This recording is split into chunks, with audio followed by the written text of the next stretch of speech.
be a 10-second Tom. If you had a good day, let that go. If you had a bad day, let that go too, because you're not as good as they say you are. You're not as bad as you think you are. One of my goals for this year was to be present where my feet is more, because we all get caught up in this, right? We're always looking for the next opportunity. Absolutely. So Monday through Friday, if I'm not home, it's because I'm grinding. I can't stop what got me here. I'm lucky my wife understands it too. And I think behind every good man is a better woman. And the sacrifice is going to take. Yes. None of this is easy. None of it. But it makes it easier when your spouse understands. This is the True Hustle Podcast with your host, JR. This is the True Hustle Podcast with your host, JR. So you moved to Vegas. Was it for business purposes, or you were just tired of California? To be honest, the move to Vegas was, I don't want to say it was in panic. It was just, hey, the UFC is going to start doing lockdown shows here every weekend. And they were just like, you should come out here because you had guys on every card. So we were driving out here anyways. We were in hotels, so we just got an Airbnb, and everything just started taking off. And it was just like, well, frick, like we're not, they went 2 years straight without traveling. So it was like, we had no other choice. Wow. Kind of like, but I mean, the UFC had been telling me like, dude, if you want to be the guy, you got to move out here. You got to quit fucking playing. And I'm like, dude, I love California. My wife's family's in California. My family's in California. Like, they were like, man, you got to leave that beautiful weather and come to the desert. Yeah, it was kind of like, but you know what it is too? Like when you guys go to Vegas, you stay on the Strip. Yeah. So when you're on the Strip, you're like, dude, fuck this place. You know what I mean? Like, I mean, you do it for like 2 or 3 days with your boys. You're having a good time. Like after a while, you're like, dude, I need to go home. Like this is bad. I'm gonna like die out here. Yeah. When you start staying in the suburbs, like getting the Airbnb, it was kind of like, oh wow, like there's some very nice areas of Vegas, and it's family living and it's quiet. Yes. I was like, okay, I could do this. But like when you're always staying at the Palms or you're like, dude. See, I'm guilty of that. When people say Vegas, automatically I think the fucking Strip. Yeah. And I'm like, I don't want to live there, man. That's just too insane. It's too intense. Yeah. I think I pass, you know, but I'm sure there's beautiful communities. So I'm sure if I would be like, okay, I'm going to move to Vegas and they take me to one of those beautiful communities, I'll be more inclined to leave in California. But automatically I'm like, I don't know, Vegas and the Strip and casinos and fucking, no, it's too much. Yeah, it's too much. It's just, but now I love it too because, like the Strip does have a lot of like good restaurants. So it's a place you can go and visit when you want to. But I'm not in the nightlife anymore. Yeah. Is that like the hub for the UFC and for like other combat sports, Vegas? Yeah, Vegas is the fight capital of the world. It's the best. Yeah, everybody lives there? That's the one thing I will say I do love. Like the energy in that town is just off the charts. Like for me, it's like a drug. Like every day it's like fight. Everywhere you go, every restaurant you go, they know fighting, they talk fighting, they want to, it's just 24/7. So for me, it's right up my alley. For my wife, I feel bad because I think there's some days she kind of wants to like exit from the sport a bit, and it's hard to when it's constantly surrounded. And I mean, she loves it. I just think it's such a roller coaster, right? It's hard to bring your wife into a business and say, hey, love these clients, care for them, treat them like they're your own kids. And then, sometimes they win big and it's the greatest feeling in the world, right? And sometimes they lose pretty bad. And getting knocked out in front of 1 million people isn't, a fun thing to do, let alone having your wife there. Like, she cries and I used to be like, hey, stop crying. But then you know what? It's like, that's not fair of me. Like, I can't say, hey, care, give your all, love them. And she gets emotionally attached, you know what I mean? Like I have to just be there and console her, and it's okay, we're winning in life. Like we're still here, we're still in Vegas. The biggest word in our life is we're in Las Vegas at a UFC fight. Like our life's good, like we've come far. Well, your job seems really fun. Yeah, it is. Let me tell you that. It is. So, how did you start? Did you fight yourself? How does somebody just say, you know what, I want to be an agent? Yeah, for UFC. Or for fighters. To be honest, baseball was my first love. I played in college, played at the University of Laverne. Then I went to law school and kind of missed the camaraderie. It was just kind of monotonous, right? Just reading books, studying every day. It was kind of like I kind of missed the release that training with your friends is. And so I found Team Oyama in Irvine. It was like a couple blocks from my law school. Started training in jiu-jitsu. Oyama and Jiva, Coach Oyama and Coach Jiva were like, almost like I call my MMA parents. They really like educated me on the sport. I'm going to law school at the time. I'm like working at the DA's a little bit. I'm working at a private firm, and it's just kind of like, I don't know. I don't really feel like I'm and join this like I thought I would. And then literally the last semester of my law school career, an agent comes and talks. It's like, hey, I manage MMA fighters. And I was like, oh, dude, this is my end. This is what I'm looking for. Like, this is, and so honestly, that was my end. I just messaged him and said, hey, man, listen, like, I'll pick you up dry cleaning. I'll drive you around town. I'll do whatever. I just get me in the door. And then 2 weeks later, I think I was at, it was like UFC 92 or 94. I was right there at a UFC event, hustling, working, learning on the go. And it was crazy. So he essentially took you like under his wing and was like, okay, this is how you do it. Yeah. And then from there, you were like, okay, this is it. Yeah. This is what I want to do. Yeah. Because you went to law school. Yeah. So that's difficult. That is, yeah. That's pretty intense. And let me backtrack. Like the district attorney's office, I believe we're put on earth to serve and give. So for me, I felt like working at the DA's, I felt good going home at night, right? I'm going home. I was serving the community. There was a piece in that. The construction defect firm I didn't really like too much because I felt like we were representing like KB Foster Homes, all these big home building companies, and you're kind of like, that's not our fault. That's this subcontractor's fault. And you're just kind of like, sorry, we'll give you this, take it or leave it. You know, you're kind of bullying the homeowner for, I felt that way about it, okay? Shit, like, right. You know. And then Schwarzenegger passed a bill that they were going to stop hiring like public off, like, you know, like DA, district attorneys and stuff for like a year. So the DA's office told me like, hey, Jason, in 1 year we'll hire you. I'm like, what am I going to do for a year? So the agent that gave me the chance, I'd found out that he kind of wasn't doing things on the up and up a little bit. You know what I mean? We kind of had our differences. I ended up parting ways. A year later, he actually got banned by the UFC. That's how crazy it is. I think I know who he is. Yes. Yes, I do. Yes, but he was good to me. I don't want to say anything. Like, he took me under his wing. He gave me a couch to sleep on. He was driving me. He let me go to events. Like, I have nothing. Absolutely. He did a God bless him for that. Yeah, he did a service for me.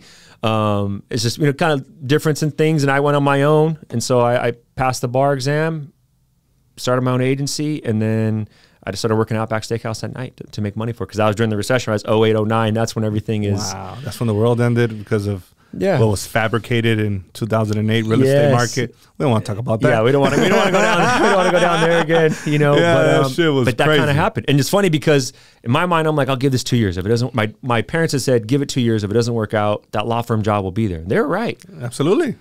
And so 1 year in, the DA's office called like, hey, Jay, that slot open if you want. And I was like, decisions. But in my head, I was like, I need to see this through. I already had a few clients. I was like, I just have to kind of, you know, see if I can make this work. And how did you make it work? To be honest, I was at a breaking point. It was February of 2011. And the closest client I had at the time to the UFC was Ruben Duran, who was out of Redlands. Okay. I had emailed Sean Shelby every Monday from like August of 2010 all the way to February 2011. He never so much as even responded one time. Like, you know, we laugh about it now, Sean and I do. And then finally, like, and I was at a breaking point. I remember being like at church Sunday before I had to borrow, I think I had to borrow like $1,200 from my dad that month to pay the bills. And I was like, God, this is my friends from law school. They're driving Beamers, they're living in Newport. They're Beamers or Mercedes. Yeah, they're already kind of like they're already kind of earning the joy that they from their paying their dues in law school. I'm at home driving a Hyundai, I have like 260,000 miles on it. Like, this is not a good look for me. You know what I mean? I can't even bring a girl. I can't even bring a girl home. I can't meet mom and dad. You know, like, this is not a good look. And it was like Valentine's Day that weekend. I had a girl at the time. I was like, man, I could barely take her out. I just borrowed money. Like, maybe it's time to start looking elsewhere. And then out of nowhere, Sean emails me and goes, hey, what is Ruben Duran doing right now? And like a dork, I respond like in 3 seconds. Waiting for your phone call, sir. You know what I mean? Like, I'm super available. Yeah. And then, like, in typical Sean fashion, he didn't respond for 3 hours. So for 3 hours, I'm refreshing my email. It was a BlackBerry at the time. I'm refreshing the box. I'm like, I had a BlackBerry. Like, what did that mean? Like, what did that mean? Like, please tell me. And then a couple hours later, he goes, hey, does he want to fight in 2 weeks in Kentucky? Dude, I thought I'd made it. Like, in my mind, I was like, you're like jumping like Rocky. And it was crazy too, because the first commission I got from that fight was $1,200, which paid back the loan. You know what I mean? The next fight, Ruben ended up getting the 50G bonus, and we won, and it just took off everything. Like, Ruben was like my calling card because he fought so well in his first 2 fights in the UFC. Sean's like, who else do you have? I'm like, well, I got Bobby Green, and I got Francisco Vera, and I got Eddie Yaga, and then it just started like Like all I needed was that one Trojan horse, but I was at a breaking point. I remember thinking like, man, it may be time. Like this is like, how long am I going to keep doing this? Like you can't make money on the regional scene. You're not going to be able to live on that. But I think everything was written for you. Yeah. Like everything aligns. When you want it to happen, it won't happen. I think it happens when, Yeah. when the man upstairs that's why aligns it for you. That's why we just got this tattoo, John 37. You may not know now, but later you'll understand. And Wow. I didn't even know what that. Wow, and I said that. No, you literally hit it on the head like, because, and that's, it's funny you say this because it's been me and my wife's theme. She got the same tattoo. So did Diego Lopez. We got it all together in Alessandro Costa because it was like, wow. You don't know what's going on at the time. At the time, you're like, dude, we're not getting like Diego not getting into the UC. Alessandro, what's going to happen? And then they get in, they get bonuses, they're getting homes. Like it all works out. You just you have to have faith that it's But all you in have its to time. have faith and you have to stay the course. Yeah. I think people quit too soon. You're gonna go through your trials and tribulations. Listen, son, that's my son, by the way. Yeah. So you're gonna go through things. Keep going. Yes. Shit might not feel like you feel like sometimes. Why is this happening to me? Yes. Well, it's happening for you. But It you don't realize it at the time. It's the honest because it truth. just feels like everything's crumbling in. And then all of a sudden, that happens. Yep. And it's funny too because one of the first American black belts, he had a saying, "It's not who's good, it's who's left." Damn. And I feel like that Bars. is, yeah. Like I feel like, and I say it to all the guys all the time. Whenever it gets really dark, it's always darkest before dawn. I'm like, hey, man, something good's gonna happen. And brother, I tell you, I shit you not. Every time a guy's like, man, I may just go have a cheat meal and go get off the hinges for a weekend. Hey, can you fight in a week? Can you make weight in a week? I'm telling you, when it's dark, when you're at the point to break, it's almost like you got to send the guy a message. Hey, man, I know you're holding on barely right now, but you got to keep holding to that rope, dude. You can't let go right now. And sure enough, the call will come. Like Diego Lopez, when he got the call, his visa expired in 2 days to come to the States. He had called me a few months earlier and said, hey, man, I'm probably never going to get to the UFC. If you could just make sure Alessandro gets in so one of us can say they made it, it just mean the world to me. Like how selfless, right? Then he goes in and he fights that Rocky Moment, New Jersey, gets show money, win money. Dana pays him his win money even though he lost, got the bonus that night. Then he goes and wins again, gets the bonus again. Then he goes and wins again. Now he's on UFC 300. Damn. And that's all like in a 7-month period. And this was 2 days before we got the call, right? He was texting me, man, my visa's expiring. And then Sean called me that night, like at midnight, hey, can Diego fight Saturday? Like, yeah. I'm like buying a ticket for Diego from Mexico to LAX. I'm like, we'll get you here. We'll do the medicals, But like, it's so true what you said. It's so profound. You just really have to keep going. Absolutely. It's almost like you have to surrender the results to God and just focus on the process. Like, here, the results, God, like, that's you. That's not me. The process, that's... And now it's funny because I'm sure in your journey too, like, I look back at those moments serving tables at Outback, and those are probably some of the funnest moments of my life, right? I'm starting a sports agency. People are laughing at me like, bro, you're working at Outback. You know what I mean? Like, you're just having fun. There's no expectation. It's almost funner at that stage because there's no one that expects anything out of you. Yeah. Like, right. and every milestone is a great win, right? You're just like, yeah. Absolutely. Especially when, well, for me, I look back and a lot of people, of course, you're going to have the doubters. Yeah. I was doubted, I think, my whole life. They're like, man, you're going to do what? Stop. I remember telling somebody like 15 years ago, like, I'm going to be a real estate investor. They're like, yeah, bro. All right. Fast forward, that's exactly what I did. But it's just, for me, yeah, I just felt everything just came at its time and I never quit. And I hear people saying certain things, but I don't pay attention. Yeah. I'm going. Just like when people were telling you, like, oh, come on, dude, you work at Outback. Yeah. Stop. You're going to have one of the biggest agencies with over 100 UFC fighters? Yeah. And fast forward, here we are. Boom. Yeah, it was tough, but you look back on it and you appreciate it because I think those things need to happen to develop you, Which one was your first fighter? And which one, what was your first experience going into a fight and walking into that ring as a agent or as a promoter? So the first person to ever take a chance on me was named LaRon Wilson. LaRon actually played college football with my strength and conditioning coach in college. Okay. So when I told my strength and conditioning coach in college, like, hey, how's it going? How's school? I was like, hey, I'm going to form the sports agency. I'm going to manage fighters. He's like, man, my college roommate is a heavyweight. I don't think he has a manager. I was like, dude, call him for me. You know what I mean? Connect us. Yeah. And so LaRon actually signed with me. The first fight I ever booked was May 24th of 2009. So I was still in law school. I had left the other agency. And that was still during the recession. They're still in a recession. Quote unquote. Bro, $300 to show, $200 to win. We had to drive 11 hours to Cortez, Colorado. And I got a speeding ticket on the way there.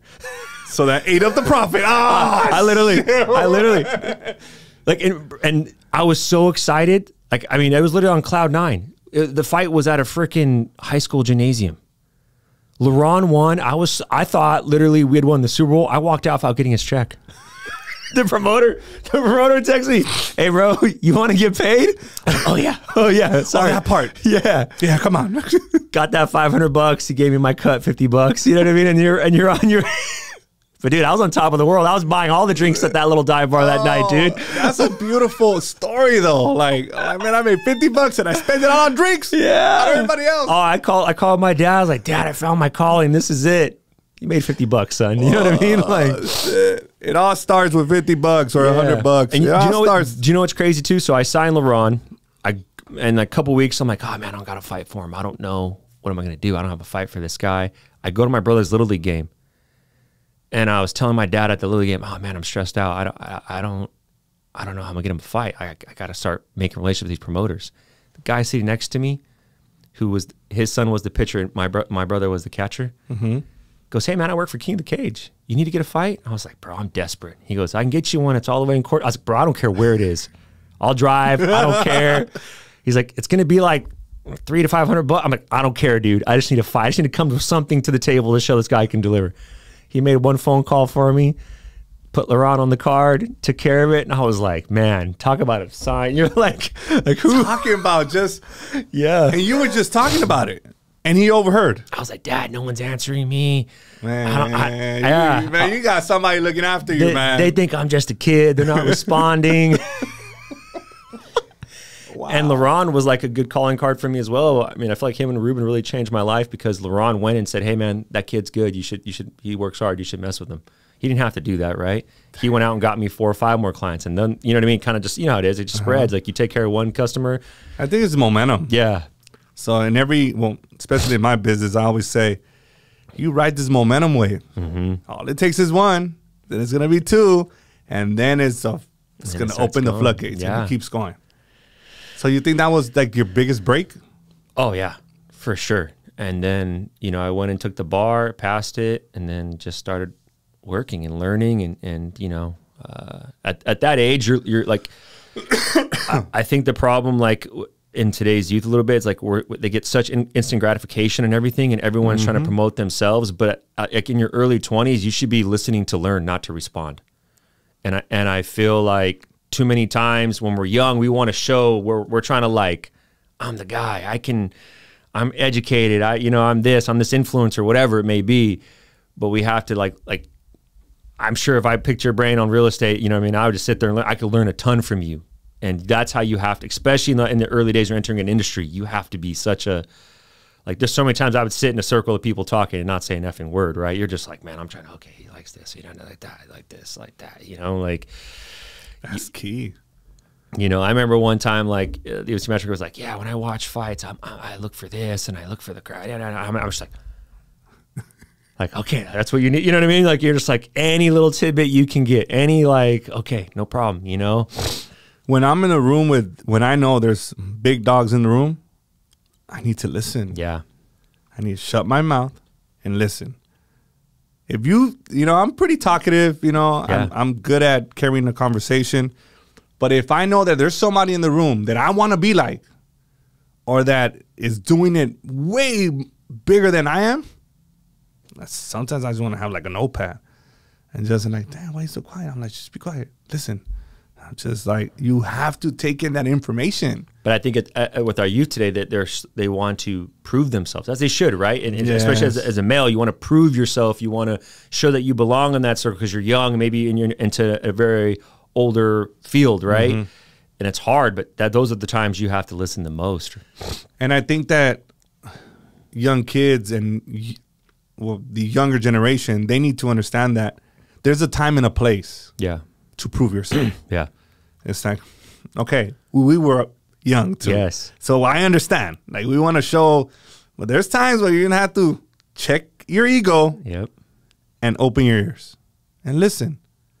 Listen, take advice, say yes, especially if the individual is successful. Like, 100%. Don't try to outshine the master. I feel like Alex Hormozi, like, he has this quote. I don't say it exactly like how he said it, but like, there's a point like in your 20s where like you've outgrown your current group of people, right? Because like you said, even people say, hey, real estate, and you're like, nah. So you're out there, but you don't have the results yet to kind of fit into the next group. But I feel like every successful person in their 20s, they're going to have to go through that period where it's the lonely period, right? Like he calls it, like where you're just like, I don't really fit in with the people that I currently with because they don't understand what I'm trying to do, but I don't have the results yet to kind of validate why I should be in the circle. So you're kind of like in the middle. And you're in that middle stage. Lonely.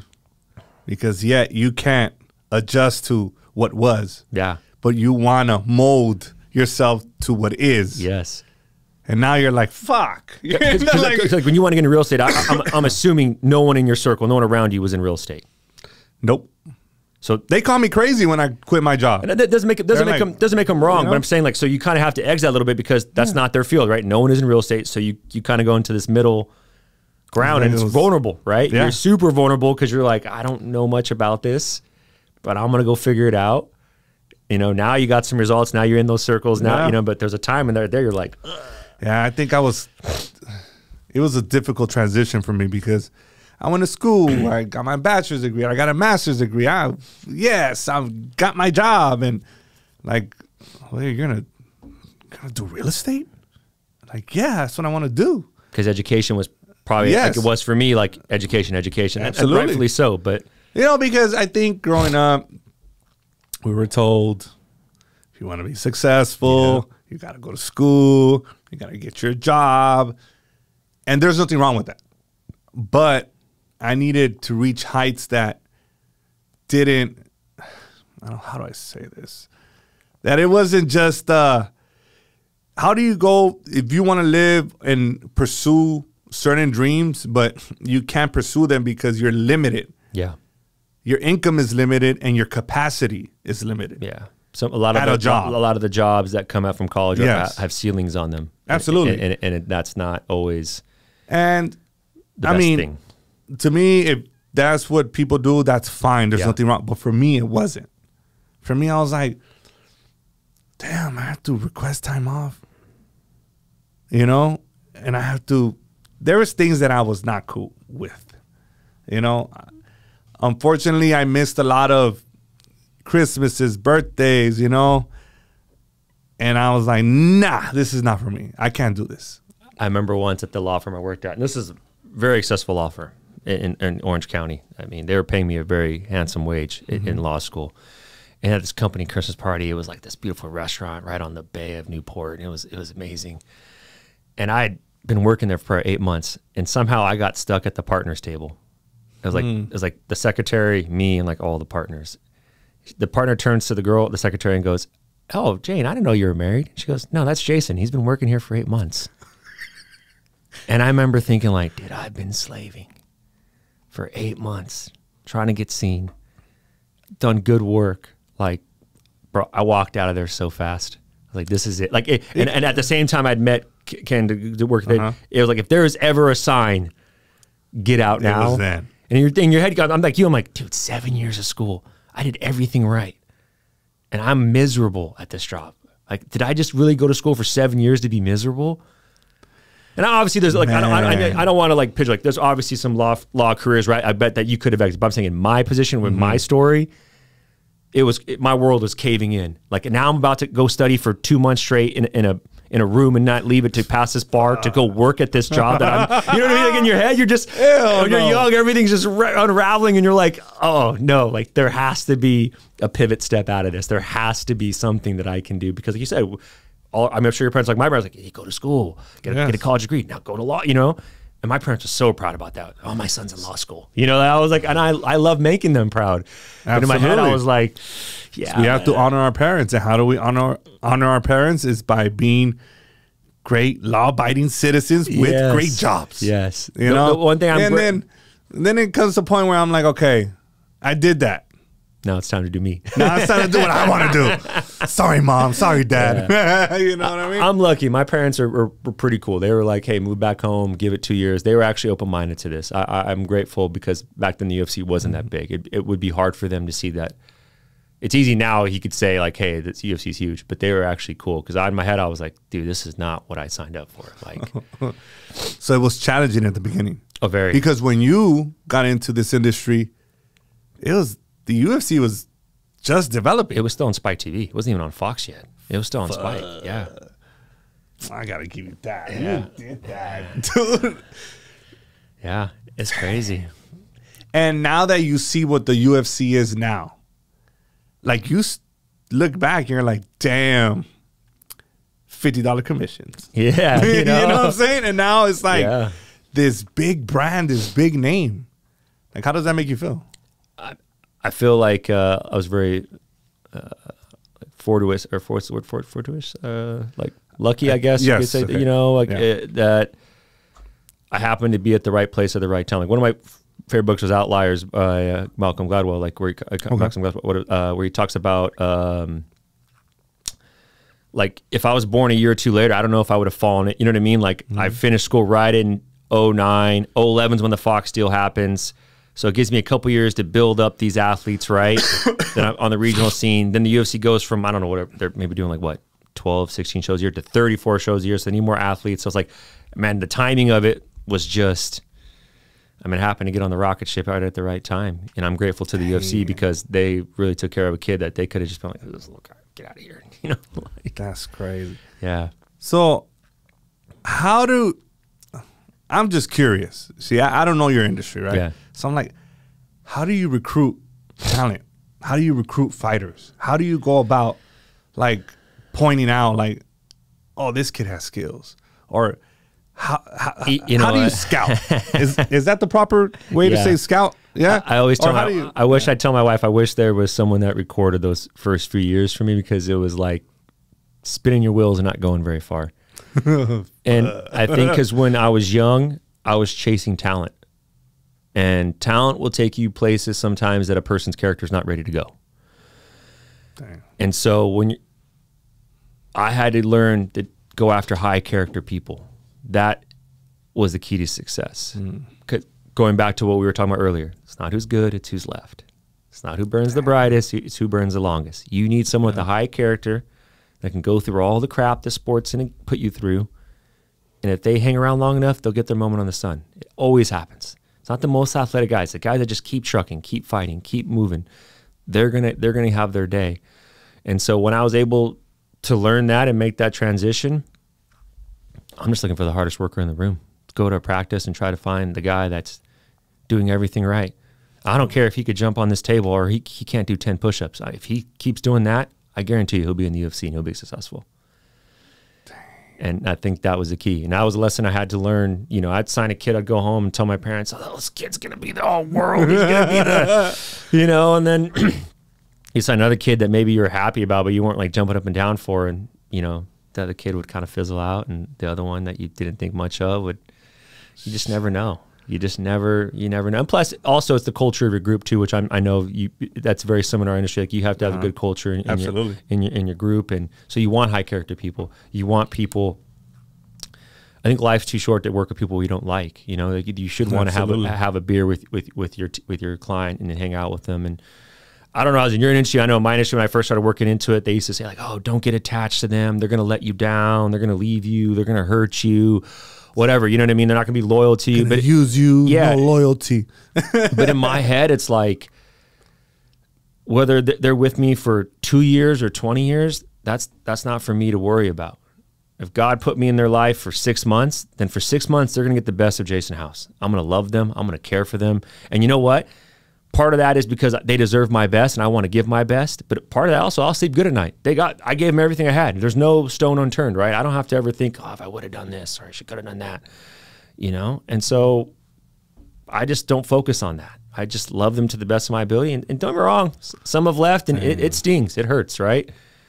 But a lot of them, overwhelming majority stay, and it turns out to be, I mean, Bobby Green's been with me for 15 years. It's the longest, like one of the longest relationship of my life. That's a long time. You know, like, that's longer than my marriage. Wow. But you have the right concept, though. Yeah. If you're going to be working alongside me, I'm going to give you 100% of me, right? But I understand that you might leave. Yeah. And I kind of expect certain people to leave. Like, my industry is a little bit different. You're eventually going to have to open up your own office. Yeah. I mean, if you're welcome to stay with me, you know? But if you want to grow and you want to open your stuff, I support you 1,000%.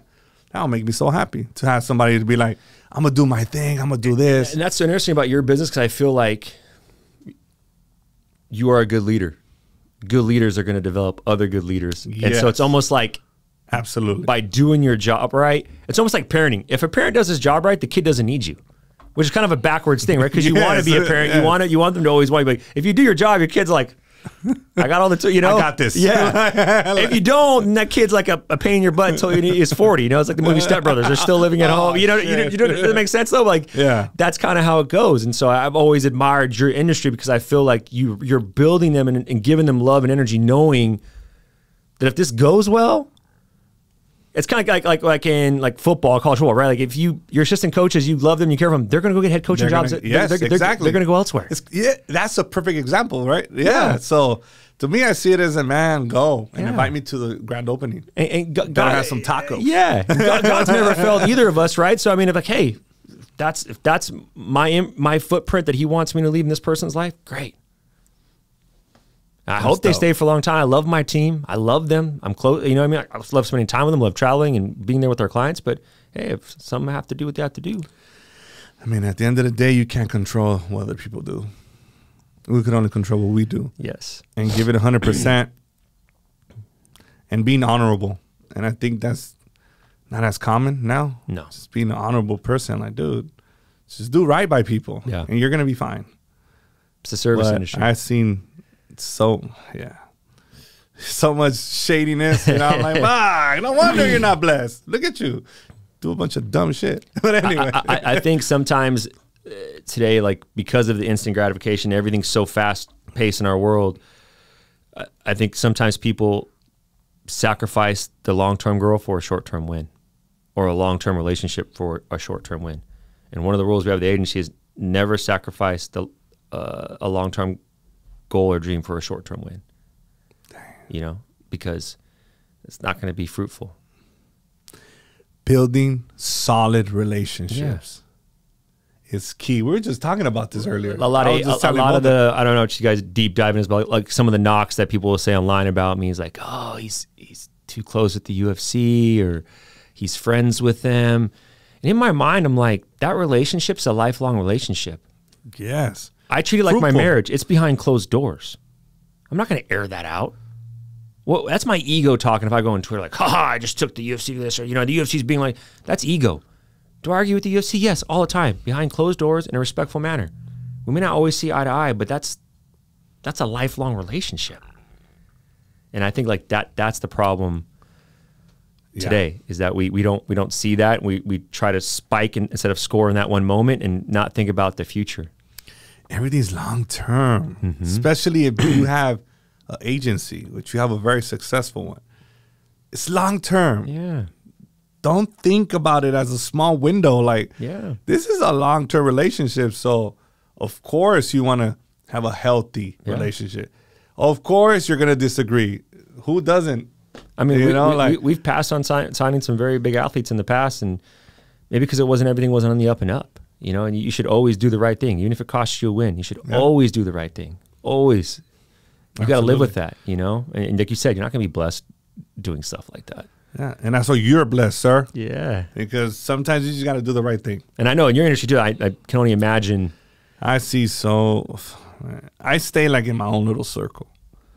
It's like I see things that I don't like, and I can't control other people's actions. And I'm like, you know what? You do that. I'm cool. I come to my office, do my podcast, go home to my family, and then do it all over again. Yeah. And it's like, if I don't agree with the shit that people are doing at this stage in my life, I'm like 40. Oh, damn, I just turned 40. Fuck. But no, you've earned that though, right? Yeah. Through your success, you get to choose now the circles you're involved in. Exactly. And if it's not productive, if it's not to my frequency, then I choose not to be around it. Mm-hmm. Like I don't do happy hour, whatever, call me boring. I don't do none of that shit. Like I'm like, No. I've done it in the past. I don't want to, but it's like, no, I just can't. Priorities change. Yeah, priorities change. Yeah. I'm trying to be fully invested in my kids. So I ain't got time for that. And we just got to do what we got to do. No, He's a fighter. Oh, yeah? Yeah. Nice. Okay, awesome. Where are you training at? Right here, down the street. Okay. Academy. Okay, awesome. Awesome. I think jiu-jitsu I think everyone should be involved in it. I think it's something that like they should put in schools. My little nephew's 2. I'm already getting him revved up for it. Yeah, I think one, it makes you a better human and teaches you the discipline, but it helps you go through adversity. I think the problem, we're getting soft. Yep. The slightest sense of adversity, and yep. we're folding up shop like a lawn chair. It's like, guys, not what this country was built on. We got to be tough. It's gonna be hard. Who did I tell this to last week?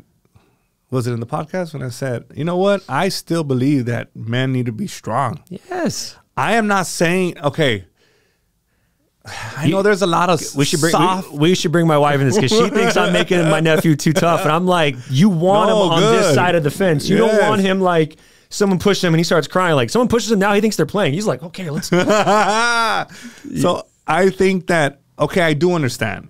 Be more in tune with your emotions. That's what's out there right now. Okay, cool. But we still we're men. We're providers. We are protectors. So, I'm like, I don't want us to lose that. I feel like like you said, and we've kind of like in a society, like maybe it's one or the other. You can be in tune with your feelings and still be a man. You can still. Exactly. And I think that's where it's like, oh, you're going to be one or the other. It's like, no. We have to teach these kids. We have to show them adversity at a young age. Otherwise, if we baby them till they're 18 and they go in the real world, and first time they get hit in the face, like, oh, whoa. It's like, mom, dad's not here to.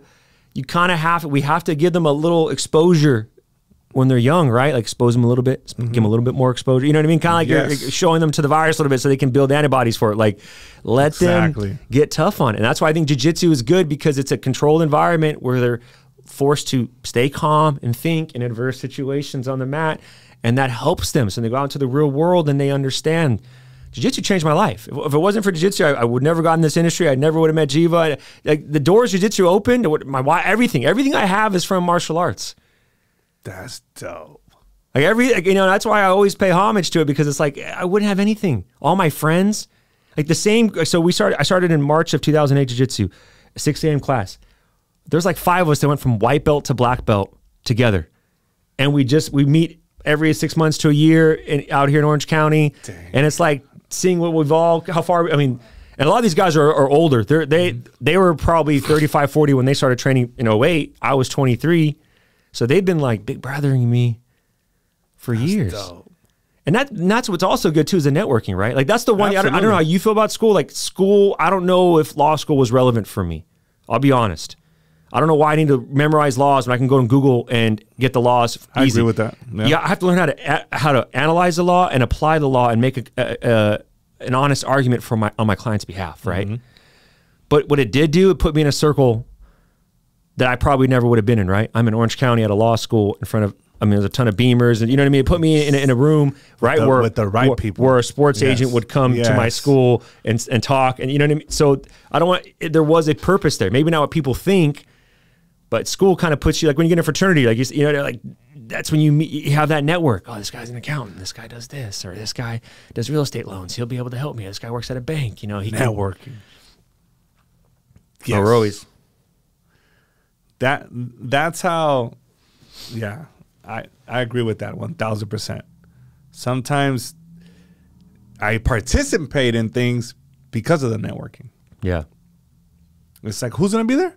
Oh hell yeah, I'm there. 1,000%. Like I what? Oh yes, you know, like when. You know what you should Like go to? Go to a power slap. It's influencer row. Like, I mean, the circles I go there, I'm like, man, every time you're there, there's tons of people that I'm like, oh, like I don't even watch the power slap. I'm just going there just to meet people. I'm like, this is great. Damn, that's crazy. And you never know who's gonna be there. Sometimes it ain't what you know. It's who you know. It's who you know. It's who you know. Boom, baby. I've been telling him. So he came in, that's 2 weeks ago. Was it 2 weeks ago? You know, he's 20, so we're trying to figure things out for him. And his dream is to fight professionally. And I said, well, don't give up on that dream. Yeah. Let's just work around it. Yeah. Because I do understand, he's a young man. He has responsibilities. Mm-hmm. He is not going to get babied. Mm-hmm. And he needs to man up. And we need to do certain things around that dream. We Yes. don't give up on that dream. Correct. It's like, but I told him, like, it's fucking hard, man. It's not going to be like super, Fighting, I will say, I'll give you some unsolicited advice. The issue with fighting is, and I say something, people always like, don't have a plan B. It takes away from plan A. If everything goes well and you fight for 20 years, which is a long time, you fight till you're 40, you still have half your life to live. And your identity as a fighter is going to end at some point. So you have to find that secondary passion that fulfills you, that provides you with joy and gives you a purpose in life, because it's going to come to an end. So to sit here and say like, oh no, we just need to focus on fighting, like that's wrong. I try and tell my guys, yeah, focus on the task. And I'm not saying go out and party, but I'm saying like, start thinking like, I want to do seminars around the world. I want to open up a gym. I want to commentate for the UFC. I want to do real estate. You have to start, like you said, the networking that it's available to fighters now when they're in their prime and they're in the UFC. Like, dude, you could hit up any big real estate guy. They're probably going to give you the time of day right now. Start leveraging that now. Shit. Get in with them. Like you said, hey, can I intern for you or apprentice or whatever you call it in your industry? Can I please shadow you for 3 months when I'm outside of training camp and learn? Can you please help me learn how about FHA and this and that or whatever, like those are the things. Absolutely. So I will say this, and I also will give you another advice. Again, you just have to keep seeing it through. Brandon Moreno, a world champion. What? He started out his career though, 3 wins, 3 losses. Shit. Think about that. There's a point in his career, he's 3-3.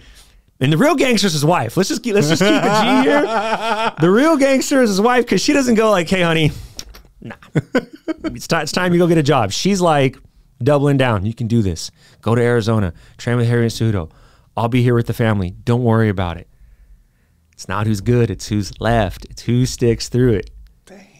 I actually met Brandon in Riverside. He fought one of my teammates from my gym at the time. I think he was like 2-1, 2-2.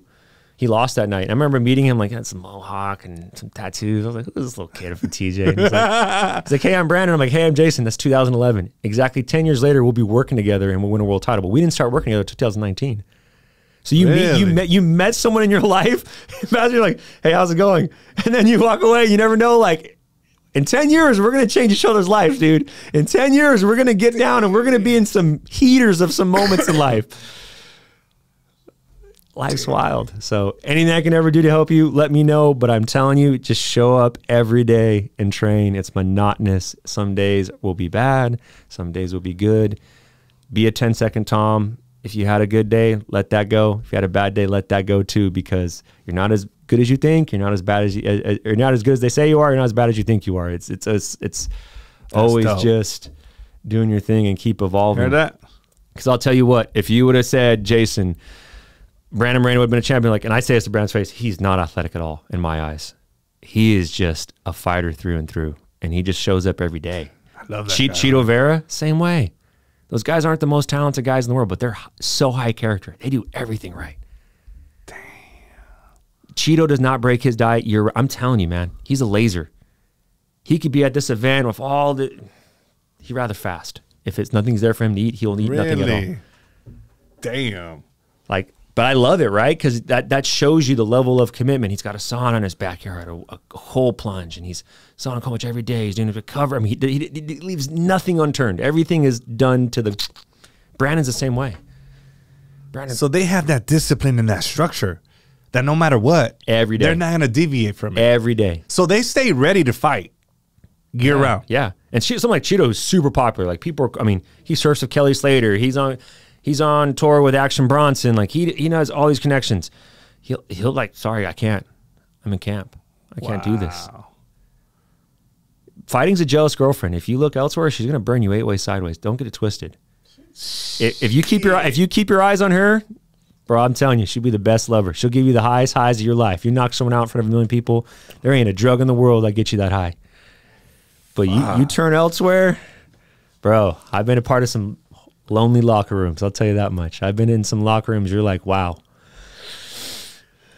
What is one of the most fulfilling moments of your career?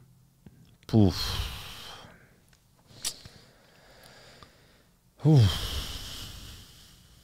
I think the most fulfilling moment comes when you call your client and you tell them they're going to the UFC, because you were a small brick in their foundation of success in getting them to the next level.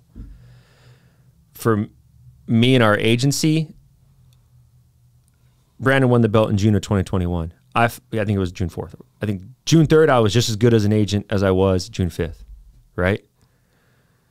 But you know how it is, just like go back to college coaches. Until you win the big one. And you won the big one. You know what I mean? They're going to say, he doesn't have a champion. Yeah, they got you know? He don't have a ring yet. Yeah.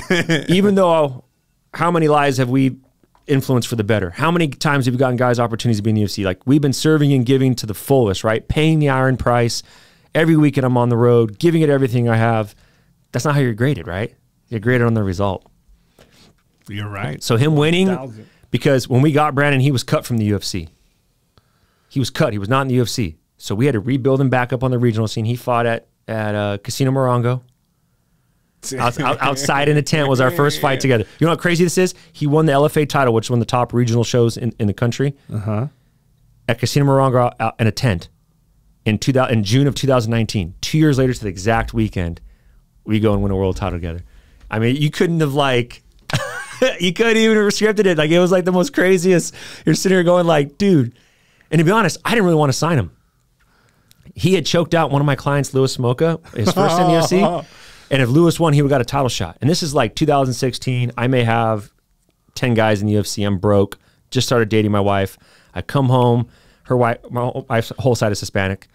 They're like, oh, we love this Brandon Moreno. I'm like, dude, fuck that guy. He just took half my check. You know what I mean? Like, I needed that money. I needed that title shot. Oh, shit. My wife's like in his DMs. Hey, you and at the time, you and my boyfriend, I think would get along so well. You guys are very like-minded. I'm like, dude, stop that. That is like, that's almost creepy. Like, he may have a manager, me money. You know? Well, fast forward, Chito knows that she loves him. So he calls me one day. He's like, hey, I got your wife a gift. I'm like, you didn't give me a gift? He goes, that might be a gift for you too, but I got her a gift. He's like, answer your phone in 10 minutes. Well, Brandon calls, hey, man, I need a manager. And I'm like, I don't want to do it, you know? And she's like, oh, yeah, we're doing it. So she called the shot. I was like, you're doing it, Jason. But she always says, see, I could tell who has it. I called your first champion. I was the one that wanted him. You didn't even want him. Me and Brandon, we laugh about it now because like I'm the godparent to his daughters, you know, like no way. They live 2 blocks from me. Like I love them. They bring some of the greatest joy in my life. But it's just so crazy. You just never know life comes full circle like that. You'd have told me this, I'd have, yeah, right, dude, you're out of your mind. You know how powerful the ending of that fight when you guys won the championship? Oh, I watched it like 4 times earlier. Boss. That shit right there was so inspiring. And you know, because I'm Mexican. Yeah. You know?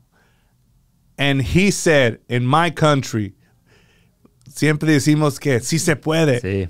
Y sí se pudo. Holy shit. I was like, yeah, that's crazy. It was surreal for me. That's why when you asked that question, that was the moment of mine, because in my head, every morning I'd wake up and I go, and new. I kept saying it over and over and over, right? And I just kept visualizing what it would be like. And then, to be honest, fight week was going so well, I almost started psyching myself out. I'm like, oh my God, we're going to do this. Like, the little guys are going to get this one tonight. You know what I mean? Like, the underdogs. And so when he had won, I mean, I'm freaking out back there. Like, in my moment, it's like all my life, I didn't want to like just jump on a bandwagon that was already, I wanted to do it start to finish like I did with Brandon. In my eyes, I wanted to run the whole race, not come in late in the game. The guys already kind of, you know, I don't know, it was just something for me. I just wanted to see if I could build it, if I could do it. And so when he had won, I was losing my marbles. I was crying. I was like, oh my gosh, my life's work. It finally got it done. Shit. And then the UFC like, Jason, and they call me in the cage. Right when I'm walking in the cage, Bruce is going, and no. And I was like, oh my God, I've been saying this. And Bruce came up to me to congratulate. Like, Bruce, you have no idea how long I've been imitating you, waiting for this moment. And then Brandon, the post fights, everything. It was like I was just floating that day. It was like, if God would have called me away, I'd be like, wow, that's one of the coolest moments I've ever been a part of. It just was, everything was just, it's like magic was in the air. And I knew it. Like, let me tell you something. Backstage, you can read the energy. You can tell when they're going to win. I can tell you. I can tell you when my guys are, he was a laser. It could have been King Kong in that cage that night. It didn't matter. It did not matter. He dominated. That night, like I could look in his eyes. I could see it. And I was like, oh man. He's ready. He's ready to die in there. Like like I could just see it in his eyes. Those emotions when he won. Yes. That shit was real. It was pure. It was really cool. And it was special for me too. My mom was born in Mexico. My whole mom's side is Mexican. And I grew up with my father. So that side was always kind of to be a small part of Brandon was really cool to see how proud my family was. Like to see their joy was like, dude. It was priceless. I get emotional just like to see how proud they were. Like you said, you know what I mean? Like from Mexico to say it, they say it so often, but today, like we had done it. Like we had did it. That shit. I watched it like 4 times. Yeah. Today. I just kept on playing it back. Like the next morning. That shit gets you motivated. The next morning you're like, oh my God. It happened. We did it. And so it was so cool that, to have my wife there because obviously she's been calling Brandon shot since 2016. And, it was cool. I saw my father-in-law cry for the first time. Everybody, it was so emotional. Everyone was, it was cool. It's just a memorable, super amazing moment for our culture, like, and for you and for every kid that's inspired, that wants to be in the UFC, and that's just fucking dope. Yeah, I mean, think about it. He's the 16th pick on the Ultimate Fighter, the last seed. He loses, gets cut, gets another opportunity. UFC loses, gets cut, comes back, fights on the regional scene, and then goes and wins the world. I mean, it's like you couldn't have like. I always tell Brandon, when they write the movie on you, you're the real life Rocky. Like you've had so much adversity. Like you've literally been kicked down so many times. You just keep getting back up. How do you get cut from the UFC? Brandon was cut, I think, because they were cutting the division at the time. The 125-pound division just wasn't selling. It wasn't moving, so they were cutting it. So he had lost, and they let him go. And so he had to build himself back up. Wow. And he never lost faith. It's amazing. It's difficult, huh? To be, fuck, we're going to cut you. You go through this, you go through that. And you still have the resiliency to keep going. You know, it's crazy. I'll deep dive a little bit with you guys. So he signs with us. My wife's all happy. It's my client, she says. Like, she's like, I told you. He's the... So he's cut from the UFC. We hit up ONE FC, and they didn't think he was a big enough star in Mexico. So they didn't sign us. Combate, which I believe is on Telemundo, they or one of those two. Combate, I think, yeah. Mm-hmm. They made an offer. That was a good offer. It was close to UFC money. And then LFA offered a couple grand to fight in Casino Morongo against this Cuban Olympic wrestler. And I was like, well, Brandon, you got a wife and a kid. I understand if you want to do the Combate offer. It's more long-term. He was like, nah. Oh, shit. So in my head, I was like, okay.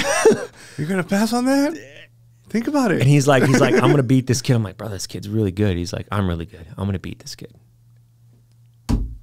That's dope. And so we're backstage, this whole thing's like in a tent and warming up over these like canopies. And I'm nervous. And he's laughing because we still joke about this. He's like, I could tell how nervous you were. Because in my head, I'm like, man, if he loses this fight, it's over. If you lose one regional fight when you cut from the UFC, it's done. Like, because if you lose regionally, it's like you're so far back, you're not getting to the UFC. Really? Okay. You know what I mean? It's like losing in the minors. Like it puts you so far back, it's over. The writing's on the wall. So I'm sweating through my suit. Oh, no wonder you're nervous. I'm sweating. Yes. If he loses, done. I'm sweating. He's back there like joking around like champion, like, you know, being Brandon all positive. But what we didn't know is like he used that adversity to his advantage. Because how often in your career do you get to take a year off from fighting and just go into the dungeon and work on your craft? Fuck. The knock on Brandon beforehand was his hands, right? So he goes to his boxing gym in Tijuana, and for a year he's just in there. So no one knows. Brandon's probably, I always joke out, like, in your head, you're probably laughing, because in your head, you know, they don't even know what I'm coming. He had a secret weapon. Dude, he came out there that night.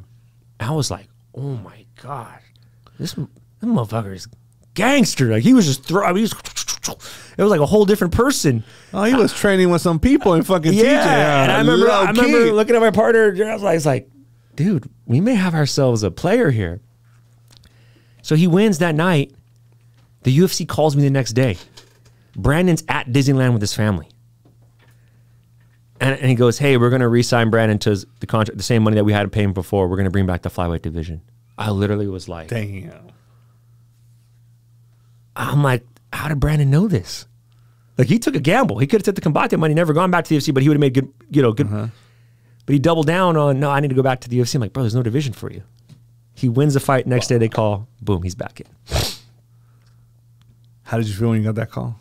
Oh, and the fact that he was at Disneyland, which like him and his wife's thing, like I was just like, you could, like, again, you can't write. Like, I always joke around, like, bro, you're literally a walking movie script. Like, your whole life is like perfectly written for like this story of resiliency. So, yeah, he's a stud, man. When you're managing these people, they make a pretty good living. Yeah. Like, do you advise them, like, hey, yes, you're making a lot of money. Be very smart with it. Yes. I don't know everything, but I know people that know a lot about certain areas. Good. It's one good thing that I've been blessed with in the networking of people, right? So I try to connect these athletes with those people. Like, we try to do an athlete empowerment forum every quarter where they bring a real estate investor in. We bring an accountant in. We bring the marketing director from Monster Energy Drink in. We bring in Forrest Griffin. We bring in these people to speak to them and educate them. Man. And that's amazing. And so, because what happens is, the income comes in chunks, right? Yes. So, but it's like huge chunks. And so you kind of create an overhead that's too high. You have to keep the overhead here, even though the money's up here, because it's not always going to be up there. See, that's the hard part in educating the athletes, right? Because they go from fighting for $500, $1,000, maybe $2,000 on the regional scene to one night making 100 grand or so. Dang. That's a big jump. It's a huge jump. And so you just have to manage that jump for them and educate them. You don't want to just give them fish. You need to teach them how to fish. I think that's the problem with a lot of management. You're just, here's your opportunity. Here's your money. Please pay me my commission. Have a good day. You have to educate them. Absolutely. And I think we see a lot of stories or hear a lot of stories about athletes making, like NBA players. Like, how you make so much money and now you have nothing. But it's your echo chamber. It's your circle. Yes. It's the people. You have to have people looking out for you. I try and tell guys, like, you may not like me at times. You may be frustrated with me, but I'm here because the beauty of my job is I don't make money unless you make money, and I'm being graded on what your life after fighting looks like. Dang, that's a fact right there. So all those people that are in the limo, I don't remember them when we took the bus. When we took the bus to the arena, I don't remember these people. When you fought in Casino Morongo, I don't remember those people. I was there. I was there grinding, with you. I don't remember these people. And I think, like, that's the problem sometimes. And I'm not saying these people are bad, but it's just too many voice it. The echo chamber gets clouded. It's like you just need to keep it the same people. Who are these people? And those times I'm like, bro, who are you? Get out of here. You know, like, what are you doing here? Like, well, it's too much. It's because when somebody's blowing up and doing great things, everybody wants to be around that person. Yeah. Weren't we just talking about this earlier? Kind of again. I'm like, but you need to separate yourself. You have to keep it. You have to keep your cabinet of people. You have to find those people early in your career. That's another advice I'd give you. Find your cabinet of people and stick with those people. You're that. You know, keep your coach, your management. All these people have to. It's like you're like the presidential cabinet, right? You have those people, your confidants, and that's it. The rest of this is like this, because everyone's got an opinion. Everybody's got an opinion, and when you start making money, everybody wants a piece of it, and everybody wants to tell you what to do with it. Yeah, and the problem is in fighting too. I'll give you another tidbit is like, say you start off and you go 6, 7, 8, and you're doing well, and you lose when everyone's like, oh, well, your coach should have done this, and then you know fighters, there's a lot like, well, maybe I should go to this gym and leave this. It's like, because you had one off night. And that's when people start making irrational decisions. And when you see the champions, a lot of these guys have had the same coach for 20 years. Does that mean that coach is the best coach in the world? I don't know. Probably. They're obviously pretty damn good, but that coach knows them best. Yeah. Right? There's something to be said for that. I can tell you which guys are scared backstage. And they perform better that way. Which guys need to be loose and having fun to perform better. Which guys, everyone is different. Everyone, to get to that moment, they have to be a little different, you know?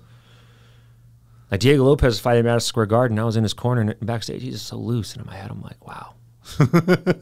This guy 6 months ago didn't have a pot to piss in or a window to throw it out of. Now he's on a third UFC fight in MSG. In front of Donald Trump, in front of Dana, Kid Rock, everybody goes out there and starches a dude out in like a minute 30. But he was so like, but to his credit though, his mindset is beautiful, right? Brother, where I come from, I've made it already. Perspective. You ever watch Entourage? Yeah. It's one of my favorite shows, but remember Vinny would always be like, what's the worst case? We should go back to Mom in Queens. Yeah. It's almost like when you kind of say like, that's the worst. Okay, we're good. But it's also perspective, right? Like, man, what's going to happen here? I feel like the fighter that relaxes first usually wins. The guy that's the most present and relaxes and is present, I think that guy wins the most. One of my goals for this year was to be present where my feet is more, because we all get caught up in this, right? We're always looking for the next opportunity. Absolutely. And so I've really been trying to choose slow, because all these things happen so fast. Like going back to Moreno, all that was a whirlwind, right? I kept telling my wife, like, make sure I'm chewing slow on this. Make sure I'm enjoying this. Like, life's work is to get here. Like, enjoy this. Like, you know this. Like, the process is because years, and the result is seconds. I think we get caught up in the grind. Yeah. That we forget to enjoy the process. Yes. But I think the older you get and the more successful you become, you start being like, okay, I need to enjoy this a little bit more. Yeah. You start to really slow it down. And I mean, I'm sure maybe you've dealt with this in your own mind, but for me, it's always that balance of having that killer instinct on all the time, but also maybe turning it off at times to relax and enjoy the moment. Because what got you here was being that guy, right? Yes. Being that Viking. And I know you are too. You smile now, but I know you got that in you. Otherwise, you wouldn't be in this position you're in. Absolutely. It's like that Kobe mentality, right? You got that Viking. You're coming fucking Mamba mentality. Yes, and I think like that's the balance. I think for most successful men, that's what you're trying to. Absolutely. Because you win, you're like, what's next? Now, what line are we taking? You know, I'm like, that's me. Like, oh, you're. How do we capitalize on this? You know, I think it's hard to like pump our brakes, right? Because we're so go. I try, but like you just said, this is what got me here. This is what got me here. So I came up with my, I have like a rule, like I tell my wife, all right, I'm gonna go really hard the next year. So Monday through Friday, if I'm not home, it's because I'm grinding. Yeah. And that's just what I'm going to do. She's like, all right, sweetie, go ahead. I'm like, hell yeah. Yeah. And we work, but I try to give my family Saturday and Sunday. Try.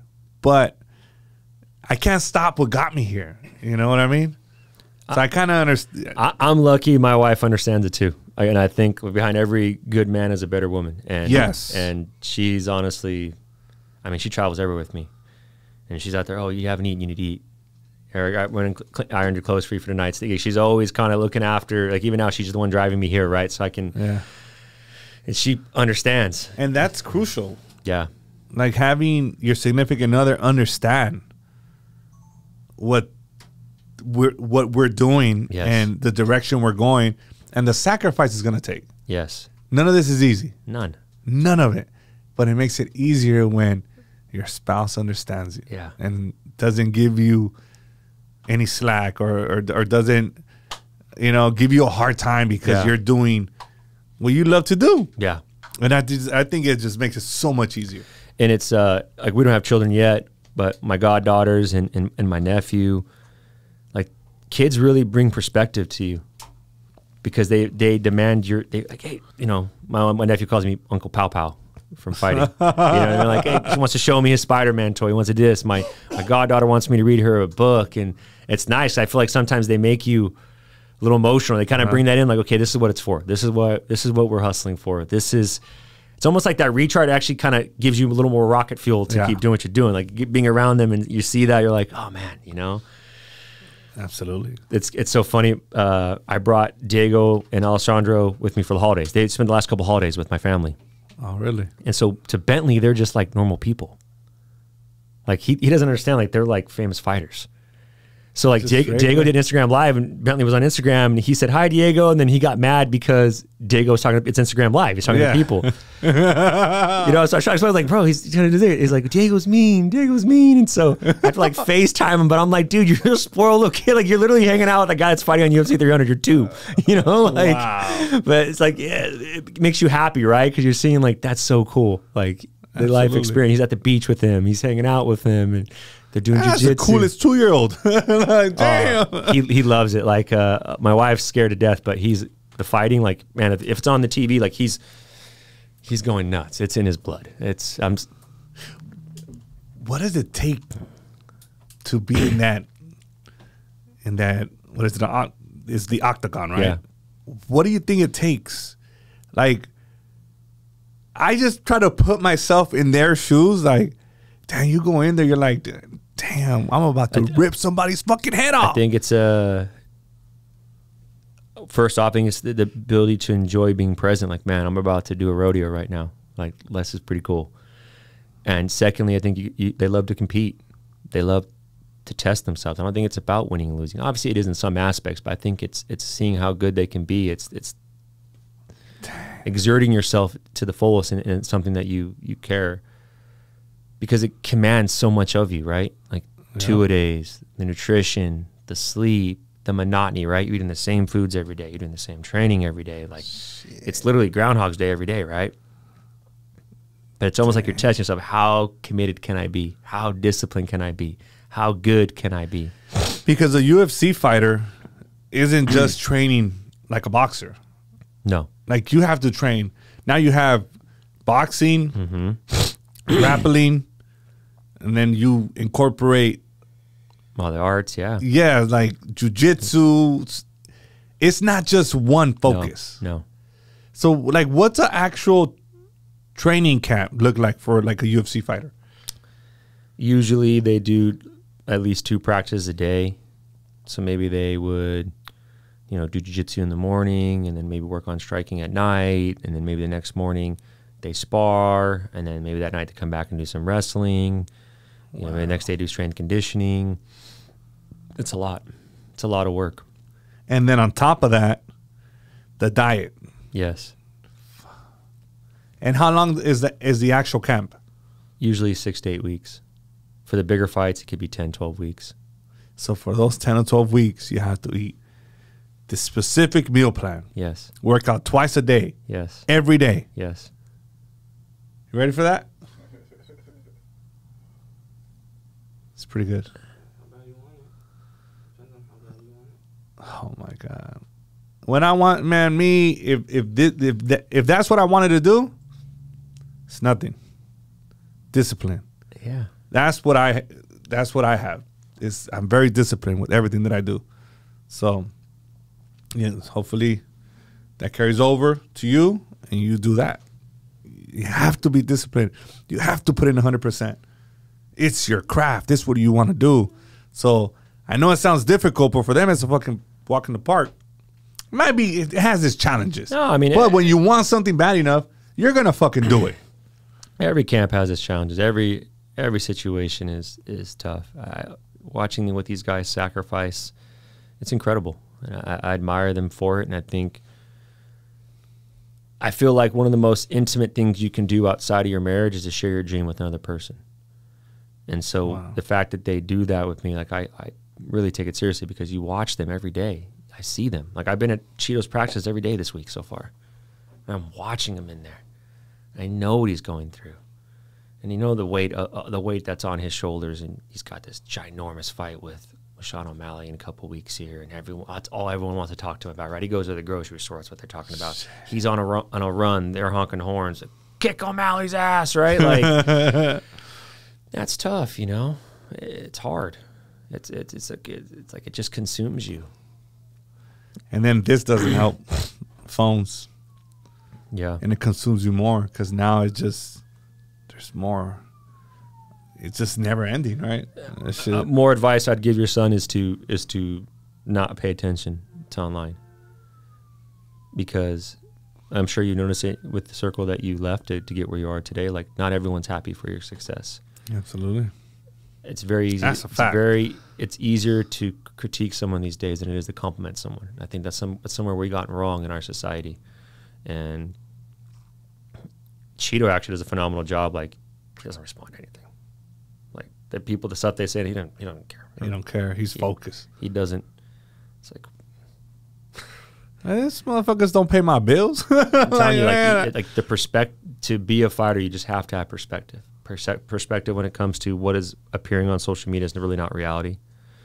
You know, it's people's baseless opinions get a rise out of you, or people's highlight reel. It's not everyone has adversities. Everyone doesn't look that good every day. You know, like, it's perspective of where you're at in the moment and being present and just understanding. You know, like, I remember like when Themba fought, he lost his UFC debut.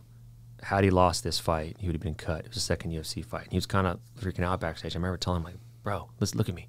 You're from Africa. Both your parents were dead by the time you were 12. You grew up in the blood diamond trade. You're not supposed to be here. If the biggest war in your life is that you're about to go fight at the UFC Apex in Las Vegas, Nevada on ESPN, your life is effing great, bro. Like, you don't have cancer. You know, you're a good-looking guy. You got a beautiful wife. You got 2 beautiful daughters. They're going to love you no matter what. They don't know what the hell's happening today. And don't worry. No one's going to remember this fight in 20 minutes anyways. Connor will say something crazy on Twitter, or something will else happen, and it'll be forgotten. Like, we're not as important as we think we are. Yeah. He went out there and won the fight, and we joke about it now. I'm like, dude, relax. Yeah, people are going to forget about it pretty fast. Sometimes we formulate shit in our brains. Like, it's not that important. The bad part about social media, like we talk about, there's a lot of people giving their opinions, and there's a lot of negativity on there. The good thing about it is the news feed just runs so much faster now. Like, don't worry, you'll be at the bottom of the feed in a matter of minutes. Like, don't worry, some controversy will happen. Someone will do something. Somebody will do some craziness. And I think like it's also harder too when you're in California, right? Because you have all the activities here. You have to be dialed in and just understand that you have one girlfriend that's fighting. For real. Absolutely. Yeah. So what advice would you give? I mean, you gave some valuable advice already, but if somebody that is 20, well, you kind of already filled in all the gaps and all the advice to start training for fighting? Like what? I would train with the purpose. Yes, showing up's a big part of the battle, but not all work's good work. I would, you know, if you go to jiu-jitsu tonight and you're working side control, I'd take notes. Okay, from side control, this is where I want to be. These are the submissions that I'm good at from this position. This is what I need to work on. Like, write down and go over what you just did, because otherwise you'll just forget it. You have to really like sit back and kind of, this went well, this didn't go well, And you should be grateful when things don't go well. I think sometimes like guys like have a bad practice and they come unglued, right? Like, oh my God, my sparring today was horrible and this and that. I got tapped out 4 times. It's like, that's good. You better it's better to be exposed now than be exposed under the bright lights. That's factual. The best fighters that I have on my roster lose more in practice than they win. Because our sport is a complete, in my opinion, our sport's the real deal, right? So yeah, go box a top-ranked boxer at the top-ranked gym. You're probably going to lose, but you're getting better. Go grapple the world's best jiu-jitsu guy. You're probably going to lose, but you're getting better. Go wrestle some All-American. Now together, as a whole, you're better, but you're going to lose those things in the process. So that makes a lot of sense. I feel like you just have to keep analyzing notes, keep figuring out what your game is, and keep tweaking to figure out what you're good at. And what would be like as amateur fights do you sign up for those, or how does that work? So in California, they have the CAMO organization, and so you get your license there. I think you need like blood, eye, physical exams, and you sign up and you apply and you get your license there. And there's a lot of amateur events throughout the state. There's actually a lot, so it's a lot of good opportunities. And then really it's up to your coach and your management to work to kind of give you some fights kind of that are equal footing for you, put you on the right track.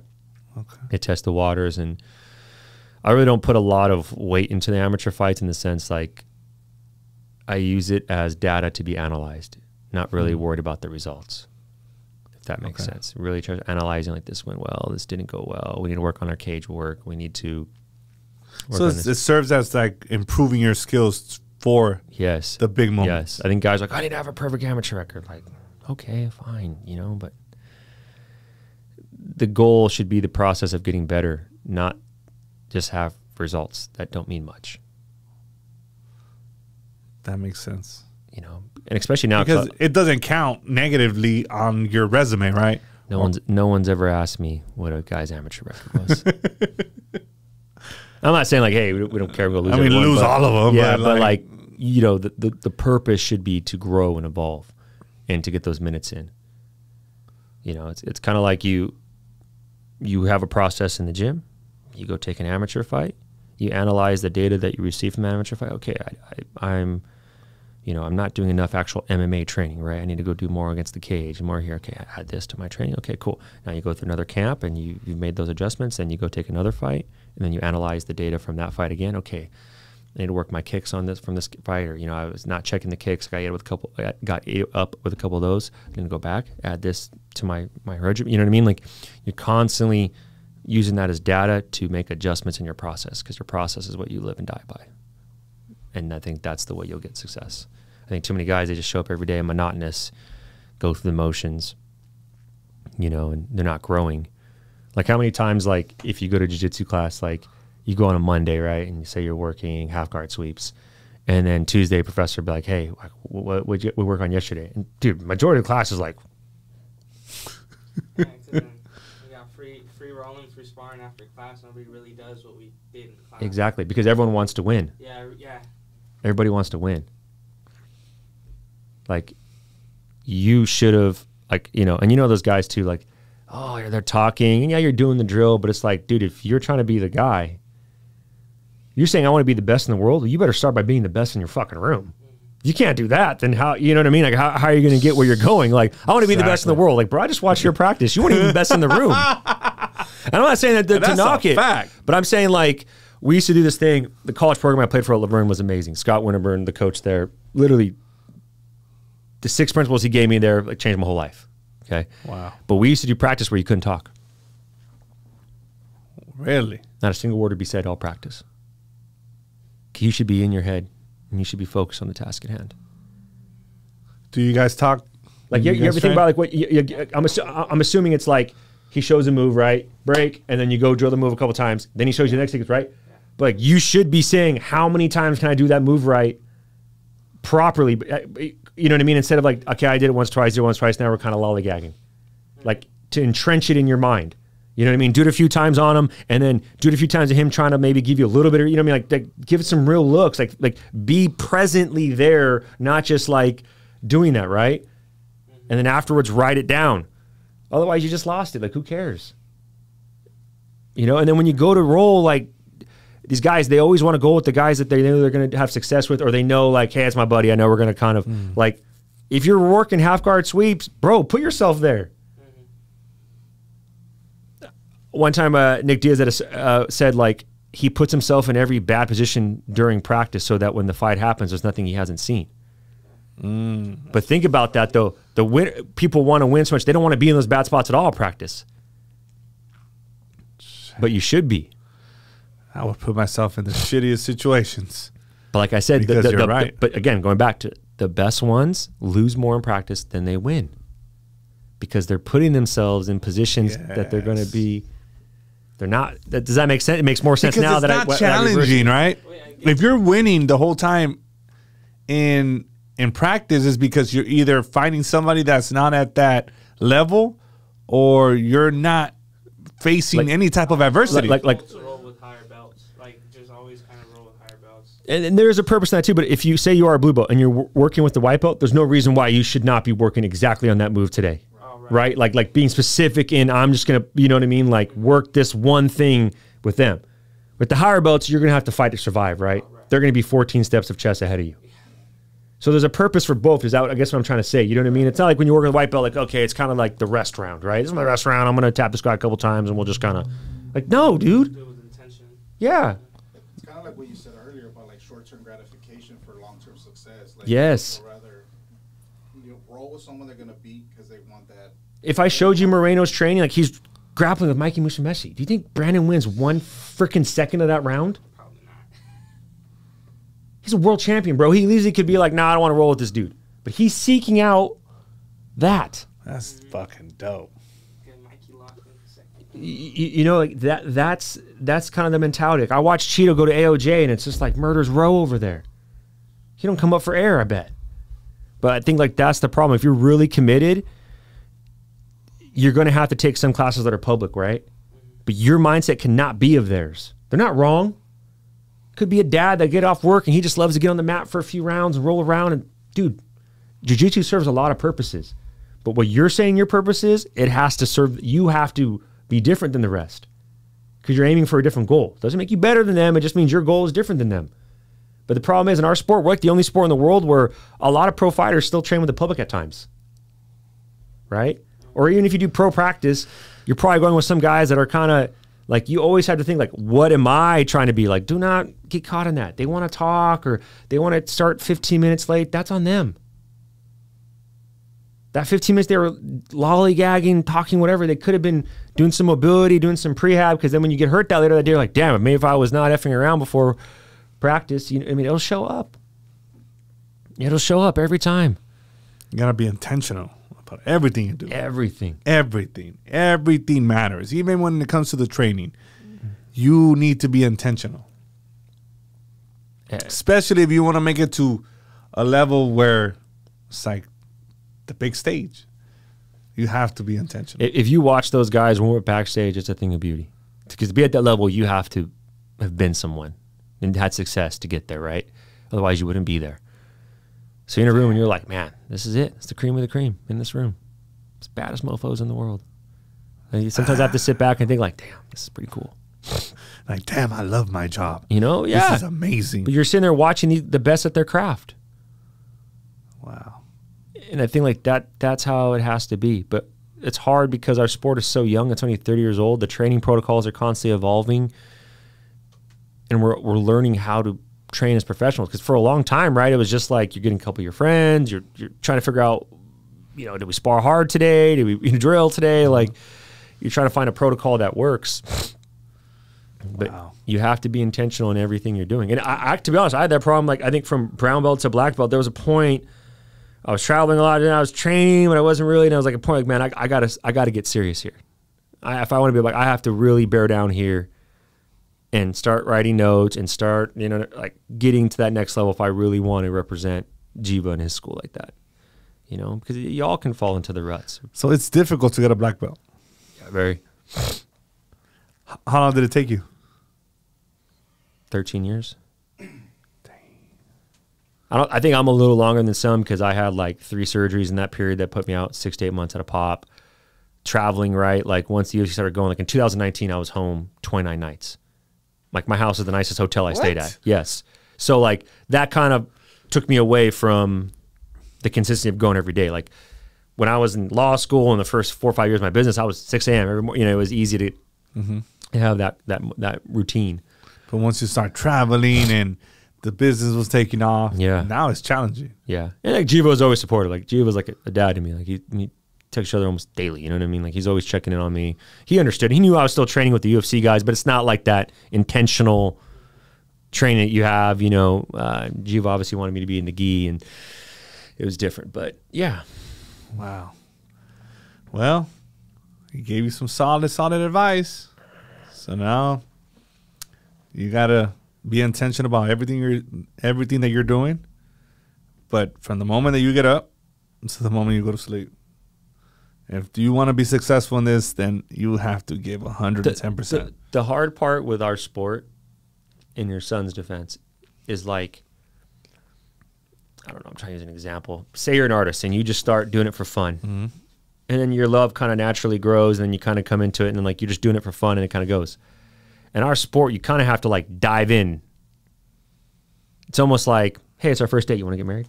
You know what I'm saying? Like, it's like, you know, my wife always laughs. Our first day, I was like, do you have your passport? And she's like, why? I was like, because we do this. We're going to be traveling. I'm in my mind, I'm telling her right now, like, I'm going to be this agent, even though I only had a few clients at the time. Like, we're going to be doing this, you know? But it's almost like that's how you have to go into it. I don't have enough free time to date when I met my wife. Like, if I'm dating you, like, we're dating. Like, we're like, this is going to happen, yes or no? Because it's pretty serious. No, I'm just saying, I don't have time to be sitting there, you know, Tinder, Instagram, whatever. Like, you don't have time. Yeah. Because you're too busy making it happen. So, yeah. Absolutely. But that's the thing that's a little different than our sport, right? It's not like you like baseball. You start off with Little League and you're having fun. So you just got to fucking dive in. Well, I'm saying you're 20 and you're training. It's like, okay, if I'm doing this, let's do this, right? Because if you're going to do it, if you do it as a pro later on, every crap meal you have now, you'll pay for later. Right? Every crap training session you had now, pay for later. But you have to, it's kind of like obsessive, but in a way what I'm saying, but it's like, that's the truth. No, you're right. I agree. That's why when you see these kids coming from countries that never had success in MMA and they're training every day, you're like, dude, these guys have no hope in sight, and they're just doing this. Shit. Right? Absolutely. Dembo's in Africa. There's no people in UFC. Like, he's just out there training by himself. Now he's in an American gym in Miami. He's doing very well, you know, but you look at it, you're like, dude, that's impressive. He's just figuring it out. It's fucking relentless. Yeah. Just doing it. So it's doable. You ever, you read a lot? As of late, no. Okay. There's 2 books that you should read by Tim Grover. It was Michael Jordan's coaching throughout his whole career. One's called Relentless and one's called Winning. You should read those books, and it'll literally, it's a little intense. I'm gonna be honest with you. Like, it's kind of like that predicament. I told them to get the book Winning. It's a little. That's the one I told you. It's a little like we were talking about the predicament of being present and joyful, but also being that gun that got you there, right? Like, it's hard for me to turn that off. It's hard for me. Like, I want to win more. You know, I want to no, I didn't come this far. Like, I want it now. Fuck yeah. It's a little on that side, but at your age, I think you need that. You need to be. I told them 2 books you need to get Rich Dad, Poor Dad. Yep. Teaches you about financing. And I said, get the book Winning by Tim Grover. Then you'll understand me a little bit better. That's what I said. Like, it's like we have to win. So Relentless is a book that Jiva and I started reading like 2015. That's kind of like the precursor. Relentless is kind of teaching you how to win, right? Winning is more like, okay, you won, now win again. Like, how to keep winning. And I'll never forget it. We were winning. I got Moreno the book. He was reading it at the time he won the belt. I was reading it. Jiva was reading it. He sent me a message, and I got emotional. Like, I'm proud of you, Jason. I've seen you come from here to here. But he said, hey, the same bus that took you to the victory parade will be the same bus that takes you through hell again to do it all over again. Damn. And he sent it to me, Jiva, because there's a quote from the Tim Grover book, and I remember thinking, this is why he's still in my circle, right? That was the people I needed in my life. Like, hey, I'm proud of you. You've done a lot, but they're coming for you. They're coming to get you now, and you better be ready. You better be ready to rock. Because once you're in that throne, and so I it's think, like you have a fucking target. those books would be really good for you to read. I read them once a year. Keep reading them. I feel like they'll get your head on right, because again, you go in a room full of people, and some guys are lollygagging, some guys are half-assing. Like, you're like, dude, that's fine, do you? But I'm coming in like this, and that's there you have it. Any questions? I know we're gone for like 2 hours, but It's an hour and a half. any questions? Right now's the time, buddy. Before we, you could do it, man. But keep reading. I think one, it'll. I know a lot of my fighters read during 5 weeks. It helps kind of calm them down. It's a good distraction, but you're training your body so much. Don't forget to train your mind and keep educating your mind. Don't forget to keep doing those things. Another good book is Chop Wood, Carry Water. Not as intense as those two. I mean, those two, you'll be in your room at midnight, won't run through a wall. But Chop Wood, Carry Water is intense. Yeah. Like the way Kobe Bryant and Michael Jordan process things and the obsession, it's shit's intense. But that's what it's going to take for you to win. Not just once, multiple times. Yeah. And I never forget, there was this coach, Saif Saud at Fortis MMA. He does the UFC breakdown show. Very amazing coach. He's Moreno's coach right now. It was like 2018 or 19. He pulled me aside and he said, "Hey, man, I just want to say I'm proud of you. You're doing really good." And I was like, "Oh, thanks, coach." Like, coach recognizing me. I'm like, "Yeah, thanks, man." He goes, "Anyone can do it once, though." I was like, "Damn." I was like, "What?" He was like, "No, Saif Saud, the head coach at Fortis." And he was like, "Hey, man, I just want to set the bar for you. You better run a decade. If you don't run a decade, it's failure. So let me just tell you, I'm going to set it for you right now. You had one good year. That's cool. You got your wife here. That's nice. But if you don't run a decade, what's it for?" He's like, "You got to be like Iowa wrestling in the 80s. You got to be like Penn State wrestling now. You like Alabama football. You got to go out and run a decade. You do it good that long, then you can hang your hat." I said, "Okay, coach." And I said, "I'm never going to forget this. I'm coming to you in 10 years. I'm going to tell you I ran that decade. Like, I ran it like Jordan did. You know what I mean? I ran a decade in the 90s. Like, I'm not." But that's how you kind of did it multiple times, baby. Yeah. Yeah. My brother, thank you so much for your time. Thanks for having really me. Appreciate you. Yeah. Jason House in the house. Thank you so much. And I wish you nothing. Oh, actually, before we go, when is your next fight? So we have 3 clients fighting this weekend at the Honda Center. We have This weekend? Yeah, Val Woodburn, Josh Quinlan, and Danny Barlow. Next weekend, we have a big crew of fighters at in Mexico City, including, we have actually both guys in the main event. We have Brandon Moreno and Brandon Roybal. 2 in Mexico City? Yeah. Two studs. That would be fucking sick. Yeah. Oh, do you have a passport?